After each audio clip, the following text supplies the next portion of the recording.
And we're live.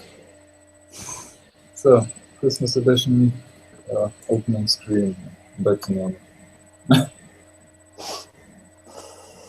Oh, Roland.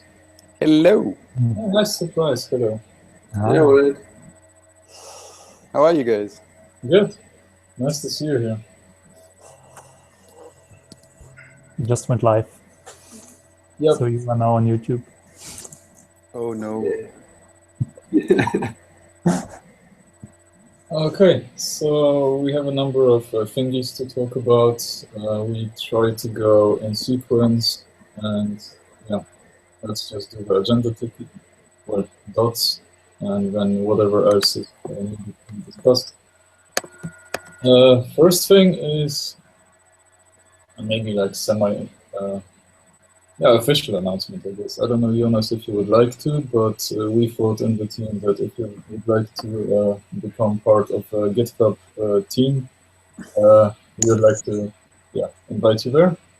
So you get, LGTM rights and merge rights, and it's a big thank you from us to all of your awesome documentation work. And Thank you, that's great. Yeah, I hope also to help doing some of the triage. Yeah, if you can, that'd be super. Yeah. Awesome. Congratulations. Woo! We're growing. Yeah, congrats. So we're doing it right now.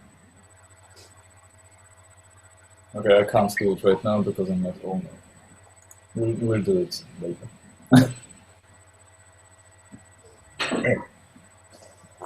Yeah, so that was one thing. And now the first thing we wanted to talk about is the binary compatibility guarantees for upcoming versions. We started chatting a bit with Johannes, what does that actually mean? And let's maybe start with a simple one, which is that, for example, we want to include, I think it would be good to include Heiko's Akka server-side events, and he would like to do that, working on the Java API. But at the same time, we would like to make it somehow experimental. But we don't want to do the thing we always been doing in Akka with dash experimental in the artifact name, because that kept carrying people away. Also made it hard to. It's like this clean cut between experimental and not. You can't have one method experimental. Which brings us to the ticket about these annotations. And then maybe paste the link. Where we thought that, and that's actually from the last call when we were talking about this, I forgot who suggested it. We thought about having this annotation that would say, hey, this is experimental, or specifically for the HTTP model case, it's not really experimental, but it's, hey, please don't inherit, or not meant to be extended. Because, yeah, outside we guarantee stuff about it, but yeah, people shouldn't be extending it. So, yeah, if anyone has thoughts about either naming or if it's a terrible idea to go with annotations there.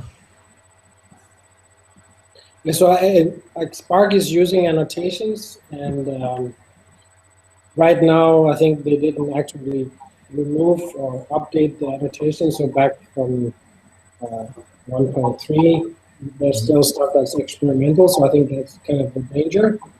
Mm-hmm. But else, yeah, I like the idea, and I think also Gala 212 has an annotation to say this cannot be or should not be Inherited. extended. Yeah, I've seen, so the one in Scala that deprecated inheritance, and it's kind of what we want, but the problem is we cross-release for 2.11.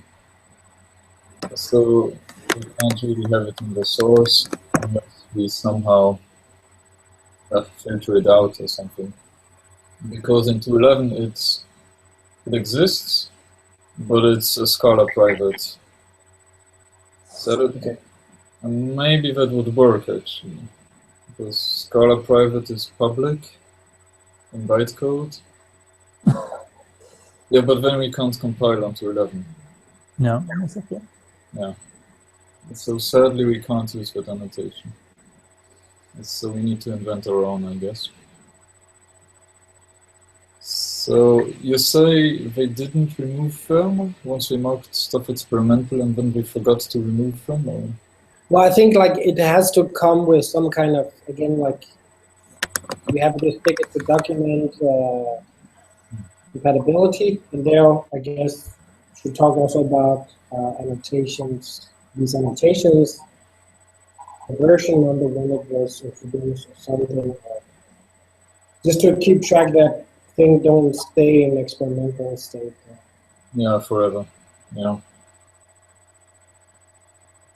One thought. Yeah. So you mentioned Heiko's Akka SSE part. Yeah. Isn't that reasonably mature, kind of? Yeah. So the half thought would be to only pull things in when they are in that stage.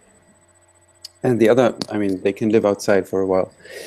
And the other is by just always making traits, marking traits such that inheritance is not allowed outside of the library, and providing, and just using them for internal modularity.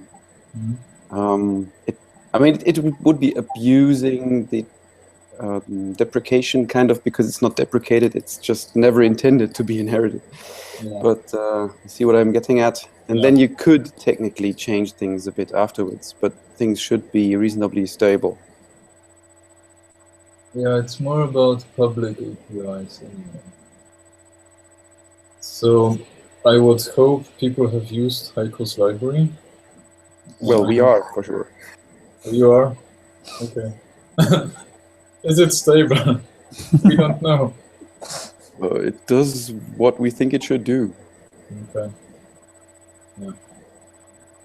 But still, when it comes, so now he's working on Java DSL for it, and he's going. I helped him a bit, and he's going to do the same thing we did in the HTTP model, with the crazy extending dance. And if something goes wrong there, we would need to maybe break compatibility for a silly small reason, like wrong method return type or something, which technically is breaking. So that's why I was thinking to at least give it a little bit of time inside this project with some kind of marker. Even if it's, yeah, we know it's stable-ish. Yeah, I mean, Yeah. that sounds reasonable. The other thing, I wasn't there last time. I don't know whether it was discussed or what your intentions are with the version 10. I mean, when will version 11 happen? Yeah, that's the second part of the discussion. So 11 would be, so the goal was to move a semantic, kind of like Akka. So 11 would be break whatever we want. Whereas what 10.1.0 means, I have no idea right now. Well, it's a significant addition of some feature, but no breaking changes. I think that's what it's supposed to mean. The question is, I mean, Akka Actor is considered to be foundational. Other libraries are built on top and so on. Yeah. Is Akka HTTP considered the same? We talked about that at some point. So the problem is HTTP core is more foundational than the DSR, but it doesn't make sense to split them up again completely. So we have this. And also we want people to actually use the directive to build new ones and also publish them if they are good. So I think we would try to stay compatible as much as possible, but Yeah.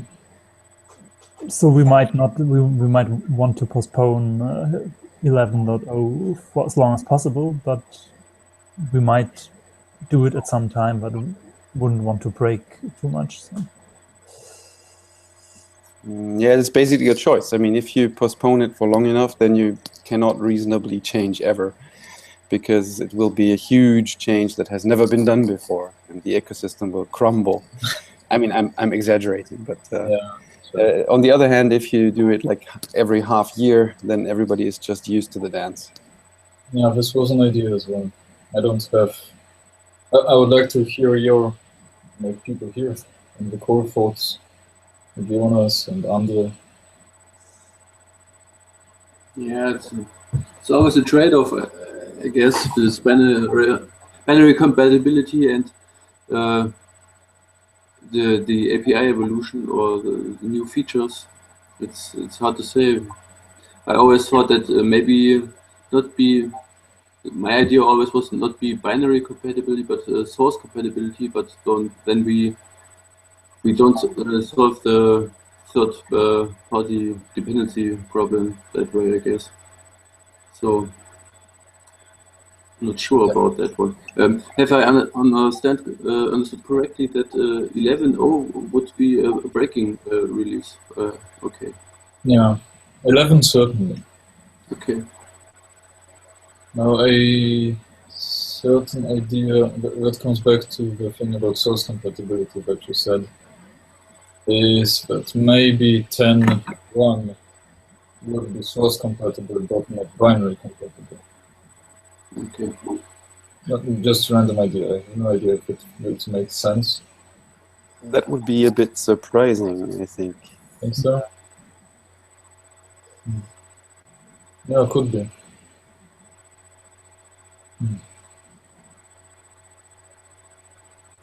Yeah, and I think if we really want to encourage people to work on our stuff and to publish their own extensions or whatever, it is really good to be binary compatible, at least for a while. So, so I would strive maybe for a year before making a major change, major version change, so that people wouldn't be forced to release another version if their software is stable for another year. I mean, it seems for Scala this somehow has worked. Scala is 2 years, I think, right? Yeah, now it's 2 years. Yeah, but that's okay. Yeah. So I guess we'll try. So my conclusion is we try to be binary compatible for as long as we can. Even 10.1 would be. At least let's try. And the annotations, no one is panicking that we suddenly have annotations, so I guess we'll try them out. It feels a bit Java-like, but... what can you do? Cool. That's for that point from my side. Anyone have thoughts before we move to the second one?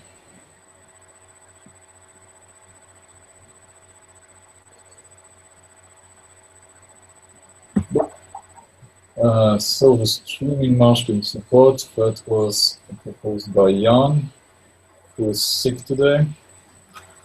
So, yeah, probably best discussed with him. The general problem is mixing content types in the current streaming support, I believe. And also that it's not really streaming, it's this chunking stuff.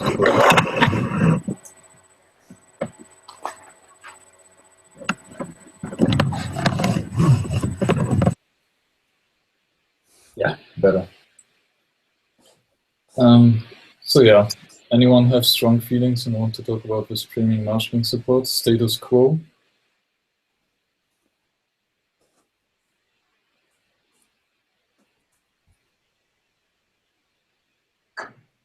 Three, two, one. No. Okay, so let's talk about that when we have Jan next time. So a long story short is the existing version kind of works. We would like to do something better. I think it's doable by deprecating the existing thing and doing a better thing. So integration should be just possible. So HTTP2 status.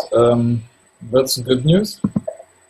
It used to be a topic shoved on the side all the time. but now Play really wants it. They'll never ever get to implementing it in their parts, as I understand their priorities. And yeah, Christian is helping us, which is great. And we basically will not work on it in December because we're doing Akka T5. But in January, we plan to work on it a bit more, as in weeks. So that's at least the plan right now. The hope being that by the end of January, we have something usable. Play uses it in February, tries to use it, probably finds bugs or something. And they release in March, which would be their Scala 2.12, as well as Akka HTTP backend release. And they'd get Akka HTTP 2 via us. So people would be incentivized to move because Scala 12 and HTTP 2. So that's the status. Yeah, verse tickets, and I think one thing I want to do soon, still this month maybe, if anyone is interested in doing those parts, is to get our Jenkins to run the HTTP2 spec. I forgot the name. Verse AE2CK and Go. So at least people can try, and we would have it in validation, etc. That's something we need to do because that requires installing stuff on our Jenkins machines. So I thought I'd just do it at some point.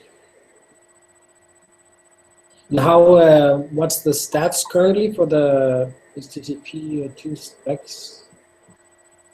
Not that bad, actually. I think Christian posted that. I think we were passing 30 tests out of 90 or 80. So halfway through. The other half may be harder, but Yeah. Yeah, there's still lots of stuff to do, but people have already started contributing stuff, which is really nice. But still, I think at this point we still, I'm saying this all the time, I think tests are the most valuable thing because we will have to refactor the internals a bit still, and we already know we have to do it, so whatever is contributed will probably be mixed around again. So the test is probably the thing that will stay. So if someone wants to contribute, tests would be really nice because they are also quite time consuming to come up with. And yeah, a lot actually. So yeah. Anyone else? What for Play? So also there's a ticket for the web service client of this client library. I guess right now it's using async HTTP client. Yeah. So like there's also plans to try to create a similar API for using Akka HTTP. I mean the WS API in Play. Yes. So, yeah, we have a ticket about trying to do a proper client. Yeah, we're not really focused on the client side right now. I know some of the Play guys figured that, hey, let's make it possible to use Akka HTTP client inside of WS. So it may actually happen that way. Because we have a nice API, we don't have time to work on the API. So it may well end up being that, and WS is being split out of Play. That's also very good news. Because it used to be, I don't know, I think it pulled in Play or something like that.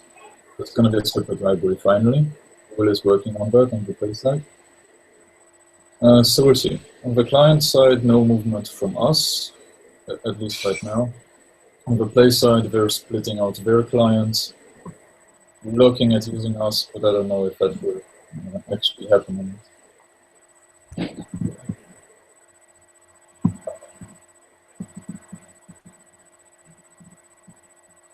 Yep.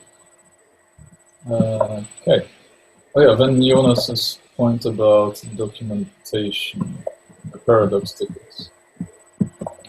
Yeah, there's we have one ticket about should we try to have one set of documentation both for Java and Scala with, I guess, some if then else type of thing to depending on what language the user choose. And I think right now there's a lot of copy paste, and Yeah. of course it would be more work to try to unify everything again. So I don't know if that's a goal. I mean, I definitely would be. I mean, I can help out trying to make the changes in Paradox to make that easier, at least to look at it in next year. And also, I think once the new Akka theme comes in, like I assume there's a lot of changes there that could be done also to make this type of thing easier. So that's the second ticket about unification, right? So we would have one tree instead of two trees. Yeah. Yeah. So I was thinking about, I think the only big differences are marshmallows. The rest is more or less similar. The problem is the wording isn't always. There's differences between what roots can do, what directives can do. Yeah. So we would also need to. So you would. I think that's a missing feature in Paradox. That's okay. I can switch the codes to be Scala, but parts of the text would also need to be. Yeah. Yeah. So Yeah, I it's think always that's this square bracket versus angle bracket thing between Java and Java. That My God. that could, if we could automate that, that would have a lot. I think I don't think that's it's a common mistake. So. Let me note that down. Sorry, Jonas, I interrupted you. Yeah, it was. Yeah, I mean, I think we still need to have the text separate. So I don't know if we can do just single replacement, or at least I would see some problems with that. But I think like a lot of that can be done in the theme again. That if we want to go that route. So at least once the new Akka theme is there, I could take a look at that. Yeah, I think it would be doable in HTTP. So let's wait for the new theme and then we'll see. And the other one is the crazy cool example directive, or however those are called in Paradox. Is that a directive? Oh, preprocessor feature. Preprocessor is. Oh yeah. So the other ticket is like using putting the directives documentation in Scala doc. Is that the one? Yeah, exactly. That example. And so I've been working a bit on that on the side, and I mean I looked into, I think we discussed this last time. Looked into using Scala doc. What do you call it? Like a tag processor or something like that. But I think like for Scala, this is not. I didn't find the API that intuitive, and also then you have, I mean, with the changes that were happened between 2.11 and 2.12, I think that would be somehow difficult. So what I've been looking into is Scala Meta, which is a really nice library, and it doesn't have the semantic API yet, but it has everything that we need for extracting. And I created also a ticket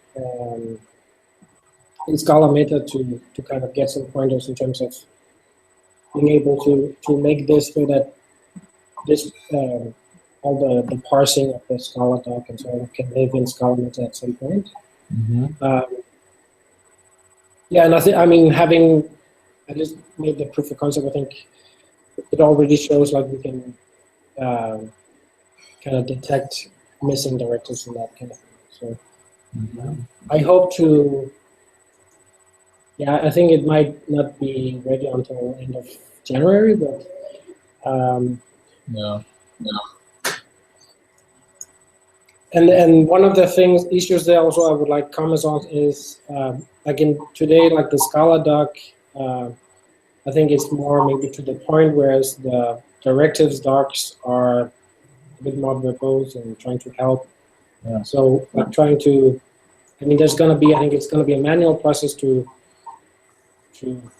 transfer the current directives documentation into the Scala doc and also adapting it to the syntax of the Scala doc.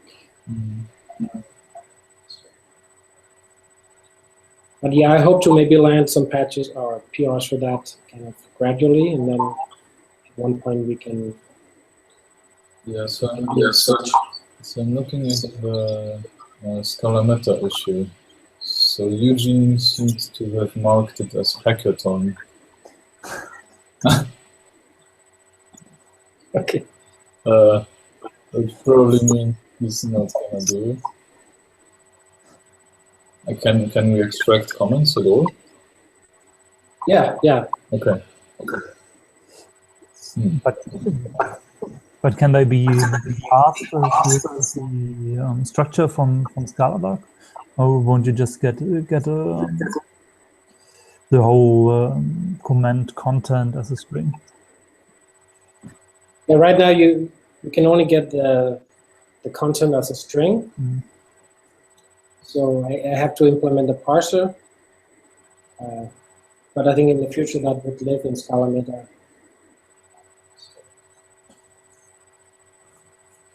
I mean, it would be nice. I'm not sure if they really would do it. No, I'm planning to do it. So. Now you up? Okay, yeah. Cool. That's crazy cool. Yeah, it would be nice. Definitely. That sounds awesome. Either of those, yeah, super awesome. I think a lot of people would benefit from that. Yeah. And yeah, the structure, as I said, we may actually want to try to have one tree, if possible. Okay. Anything else on this one? Oh yeah, maybe I can do an update about, from the Lightbend side, about Paradox. So Paradox is kind of maintained by our SBT guys, and they got a green light to finally finish SBT server. So they're really focused on that, because it's their big goal since forever. But basically we have a deal that if we're blocked by Paradox or the Tech Hub, I will nag them to death and they will help us. So they will not actively sit around and hack on it, but if we have problems, just ping me or ping them. And they know you as well, you're not. So just ping them until they help. Okay. Yeah, is this mostly also for the Akka migration, or?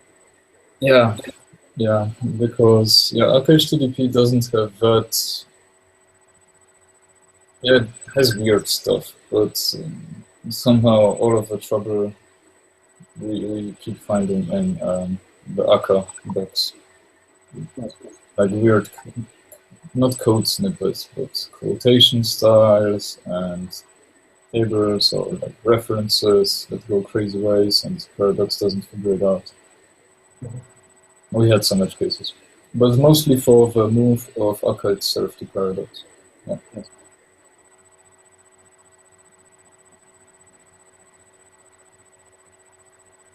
And then we had, both Christian and Joseph some Java API comments, which I think we'll simply have to make as tickets and try to tackle them. There's nothing I disagree with. Some missing APIs. But just a fair warning, it's not a priority for us. Yeah, as I said, January will be really trying to nail HTTP2. because people really depend on it.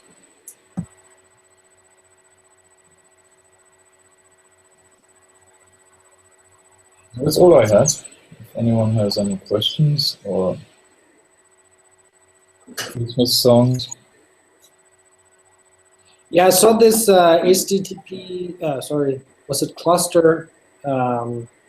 See, that was, like, it's a separate repository, so Yeah. I think it's pretty interesting. Yeah, I think that's cool.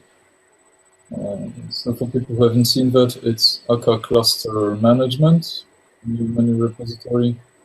It's basically what our JMX stuff in cluster has always been doing, but it's exposed as HTTP endpoints. People have been implementing that again and again in every company. So we finally have it. Nice.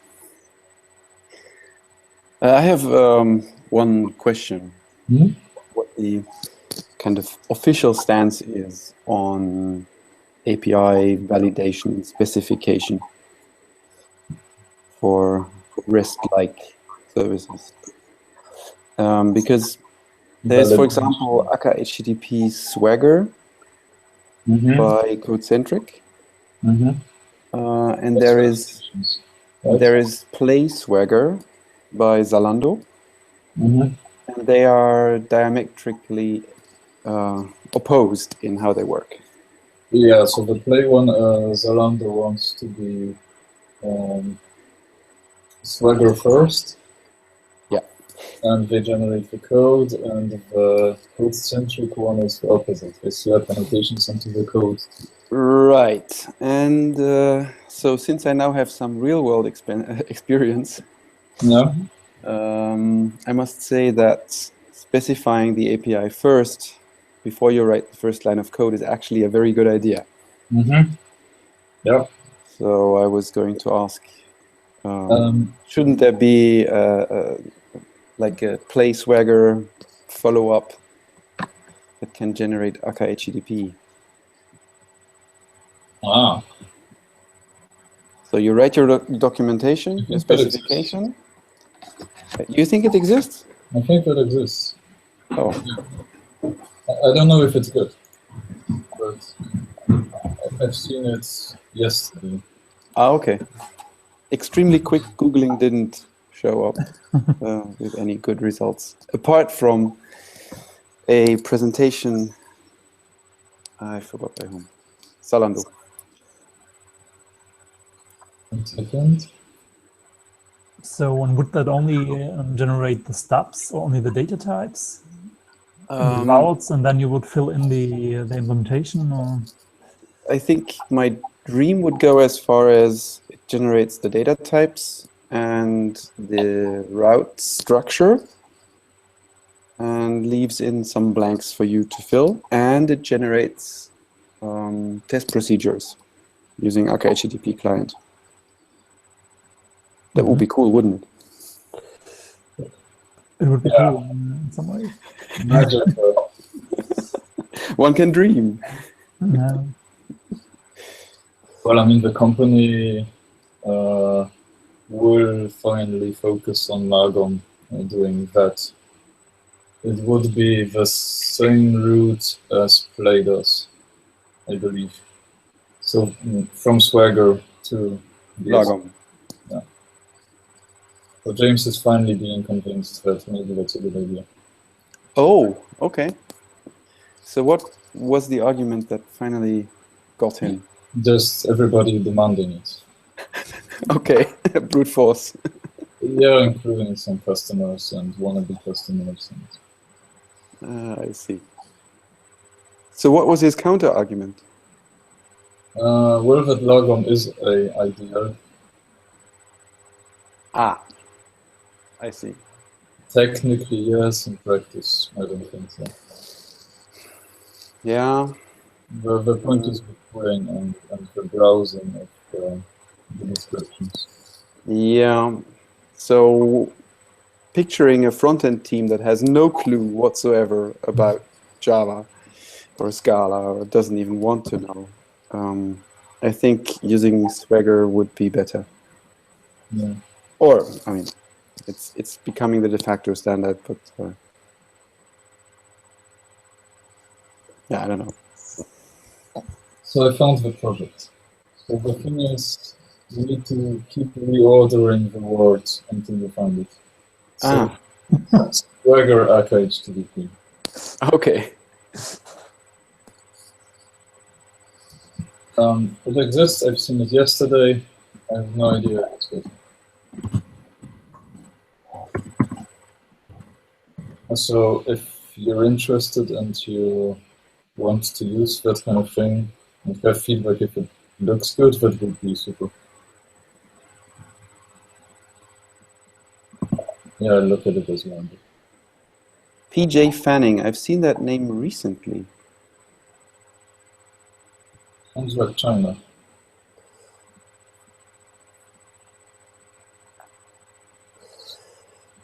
So yeah, we'll see. But yeah, Lagom is getting it. I hope this project maybe will be the answer for us, for now at least.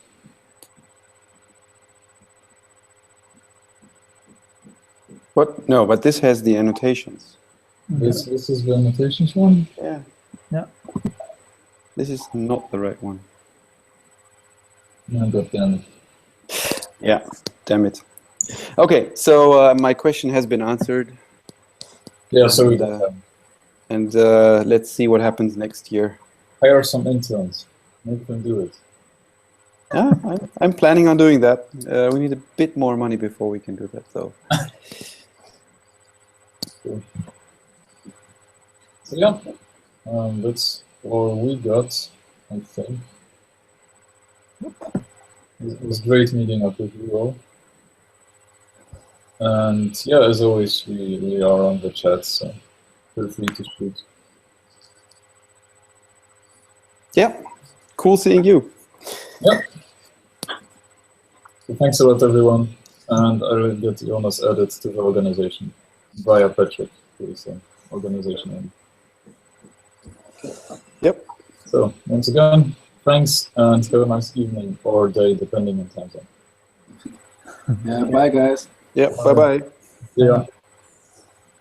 See you.